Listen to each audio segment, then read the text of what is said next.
Déclaration à l'Assemblée nationale, 1er juin 1958. D'abord le contexte. L'Assemblée nationale est réunie le dimanche 1er juin à 15 h pour entendre la déclaration du général de Gaulle, désigné comme président du Conseil par le président de la République.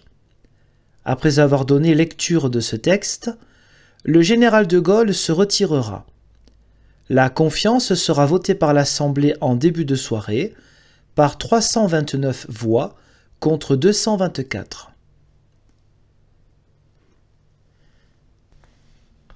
La dégradation de l'État qui va se précipitant. L'unité française immédiatement menacée. L'Algérie plongée dans la tempête des épreuves et des émotions. La Corse subissant une fiévreuse contagion. Dans la métropole, des mouvements en sens opposé, renforçant d'heure en heure leur passion et leur action. L'armée, longuement éprouvée par des tâches sanglantes et méritoires, mais scandalisée par la carence des pouvoirs. Notre position internationale battue en brèche jusqu'au sein même de nos alliances. Telle est la situation du pays. En ce temps même où tant de chances, à tant d'égards, s'offrent à la France, elle se trouve menacée de dislocation et peut-être de guerre civile. C'est dans ces conditions que je me suis proposé pour tenter de conduire, une fois de plus, au salut le pays, l'État, la République, et que, désigné par le chef de l'État, je me trouve amené à demander à l'Assemblée nationale de m'investir pour un lourd devoir. De ce devoir, il faut les moyens. Le gouvernement, si vous voulez l'investir, vous proposera de les lui attribuer aussitôt. Il vous demandera les pleins pouvoirs afin d'être en mesure d'agir dans les conditions d'efficacité, de rapidité, de responsabilité que les circonstances exigent.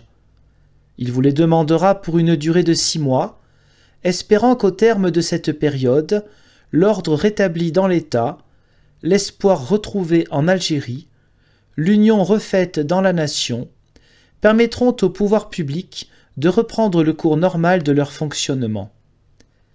Mais ce ne serait rien que de remédier provisoirement, tant bien que mal à un état de choses désastreux, si nous ne nous décidions pas à en finir avec la cause profonde de nos épreuves. Cette cause, l'Assemblée le sait et la nation en est convaincue, c'est la confusion et par là même l'impuissance des pouvoirs. Le gouvernement que je vais former, moyennant votre confiance, vous saisira sans délai d'un projet de réforme de l'article 90 de la Constitution, de telle sorte que l'Assemblée nationale donne mandat au gouvernement d'élaborer, puis de proposer au pays, par la voie du référendum, les changements indispensables. Au terme de l'exposé des motifs qui vous sera soumis en même temps que le texte, le gouvernement précisera les 3 principes qui doivent être, en France, la base du régime républicain et auquel il prend l'engagement de conformer son projet. Le suffrage universel est la source de tout pouvoir.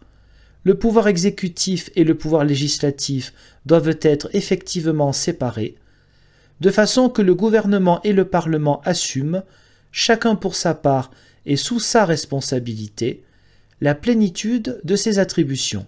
Le gouvernement doit être responsable vis-à-vis du Parlement.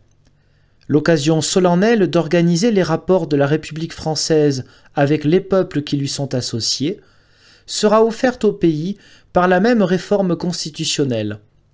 Cette organisation nouvelle, le gouvernement prendra l'engagement de la promouvoir dans le projet qu'il proposera au suffrage des Françaises et des Français.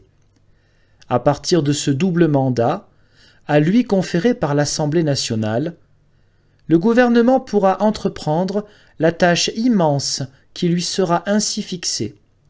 Quant à moi, pour l'assumer, il me faut assurément et d'abord votre confiance. Il faut, ensuite, que sans aucun délai, car les événements ne nous en accordent pas, le Parlement vote les projets de loi qui lui seront soumis. Ce vote acquis, les assemblées se mettront en congé jusqu'à la date prévue pour l'ouverture de leur prochaine session ordinaire. Ainsi, le gouvernement de la République, investi par la représentation nationale et pourvu d'extrême urgence des moyens de l'action, pourra répondre de l'unité, de l'intégrité, de l'indépendance de la France.